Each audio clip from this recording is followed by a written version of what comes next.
c'est pas tellement surprenant parce que le système rénin-angiotensine, qui est altéré justement par cette protéine spike, donc soit naturelle, soit vaccinale, cette protéine spike, elle est impliquée dans la multiplication donc, cellulaire, mais elle est impliquée également justement dans les battements du cœur, par exemple. C'est elle qui pilote les fonctions autonomes, justement cardiaques, pulmonaires, donc tout ce qui est…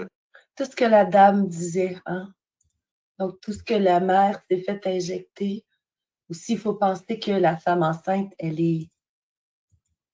la femme enceinte, elle a déjà des veines suractivées, là. Donc, c'est clair que si cette protéine qui a eu ces répercussions-là dans le sang crée des problèmes pour la mère, mais aussi, puisque le sang du bébé passe par le, le sang de la mère passe par le cordon et va directement au bébé, se retrouve dans les gras du cerveau, mais comme il le dit, poumons, cœur sont extrêmement touchés, comme nous le précisait cette pédiatre du CHUS à Sherbrooke. Fonctions rénales, pulmonaires, cardiovasculaires, l'immunité innée et les différents microbiotes, bah, c'est piloté par le système rénin-angiotensine. Ben oui. Et donc, quand il est dérégulé, eh ben, ça fait des problèmes.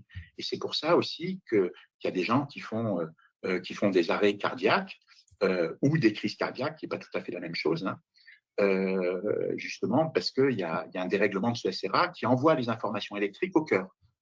Donc, à partir du moment où il est dérégulé, ben, ça peut provoquer des fibrillations auriculaires, ça peut provoquer des arrêts cardiaques, voire des crises cardiaques également. Donc, les petits bébés naissaient comme ça.